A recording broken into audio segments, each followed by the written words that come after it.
Apakah keris yang bisa berdiri itu menandakan bahwa keris tersebut memiliki kodam?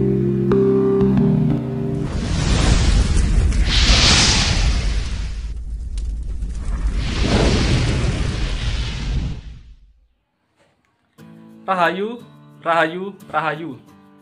Nah, ketemu lagi dengan saya Teddy Wahyono di channel Tempat Mengenal Keris dan Pusaka Nusantara lainnya dengan akal sehat dan hati terbuka. Nah, kali ini saya akan membahas sesuatu yang ringan ya, karena ternyata memang masih banyak teman-teman terutama yang baru belajar keris ya. Itu pertanyaannya tentang apakah keris berdiri itu karena kodam itu loh, ada kodamnya itu loh. Karena mereka taunya, yang mereka dengar katanya seperti itu gitu loh. Nah, sebenarnya keris berdiri itu seperti apa sih? Tentu saja ini akan saya jawab berdasarkan pengalaman saya ya, dan pengalaman teman-teman kayak gitu ya. Sebenarnya memang ada ya keris yang dibuat dengan struktur keseimbangan yang sangat bagus, di mana semua orang itu bisa mendirikan dengan mudah. Ada juga yang memang perlu ketelatenan. Ya sama seperti mendirikan benda lain lah. Kalau teman-teman sering lihat YouTube atau apa yang komunitas Stone Balance yang belajar mendirikan batu ditumpuk-tumpuk atau benda-benda lain, teman-teman akan tahu bahwa itu hanya tentang teknik keseimbangan saja. Termasuk di keris ini. Saya dulu juga begitu ya awalnya ya, jadi belajar. Dan nanti tak tunjukkan video-video dari teman-teman ya yang istilahnya mendirikan keris.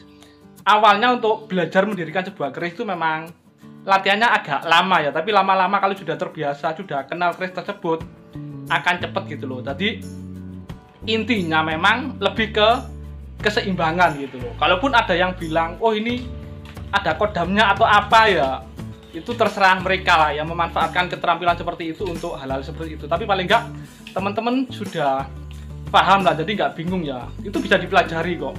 Asal teman-teman tekun pasti bisa mendirikan sebuah keris dengan baik dan cepat lah. Nah ini langsung aja ya, jadi kita lihat beberapa video tentang keris yang berdiri. Nah, kalau ini adalah Gus Andi ya, jadi beliau ini salah seorang penghobi keris juga ya. Dan ini beliau sedang mencoba membuat berdiri salah satu keris koleksinya ya. Dan nanti hal-hal kecil apa yang perlu diketahui untuk mendirikan sebuah keris selain teknik keseimbangan nanti saya tunjukkan ya di akhir-akhir ya.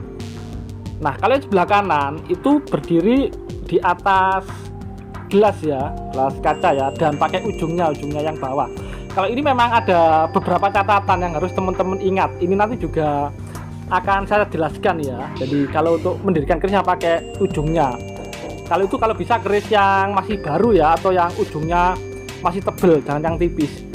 Nah, kalau ini adalah keris yang bisa berdiri, jadi seperti yang diberdirikan Gus Andi tadi ya.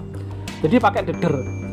Jadi memang untuk yang berdiri seperti ini biasanya memang kuncinya adalah di deder dan warongko ya. Jadi memang keris-keris bagus itu biasanya untuk warongkonya memang sengaja di style agar bisa berdiri seperti ini, terutama warongko dengan kayu yang langka ya, atau yang mahal istilahnya ya. Jadi memang di style secara khusus. Jadi kalau misalnya ketuker atau ada yang nuker, itu nanti akan ketahuan, akan sulit berdiri di atas warongko seperti ini ya. Jadi selain memiliki struktur keris keseimbangan cukup bagus, jadi memang warongkonya di style secara seksama ya, sehingga bisa berdiri dengan mudah seperti ini ya.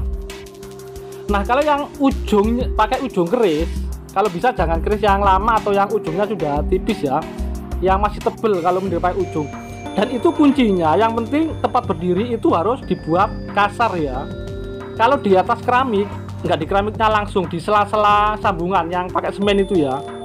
Kalau di gelas, di kaca itu memang harus dibikin kasar dulu ya, dibikin kasar sedikit agar nggak meleset. Kalau nggak dibikin kasar akan sulit walaupun bisa.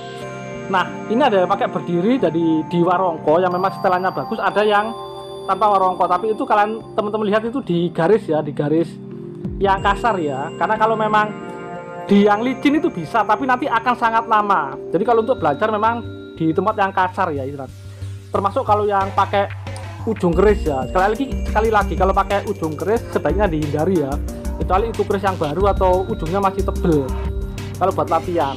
Intinya kalau yang nggak pakai warongko itu memang itu nggak boleh terlalu licin ya. Kalau terlalu licin nanti akan sulit, walaupun bisa akan sangat sulit. Harus dibuat kasar lebih dahulu. Jadi kalau di keramik ya di sela-selanya itu yang ada semennya. Kalau di meja ya meja kayu ya. Kalau meja kaca dikasih kain biasanya itu akan lebih mudah ya. Jadi memang untuk keris berdiri sekali lagi itu memang ya seperti teknik mendirikan benda-benda yang lain lah. Kalau teman-teman lihat di YouTube itulah.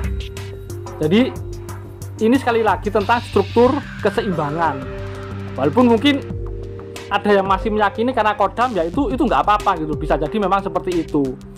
Nah mungkin itu saja dari saya tentang keris berdiri ini, semoga bermanfaat dan jangan lupa untuk like dan subscribe-nya.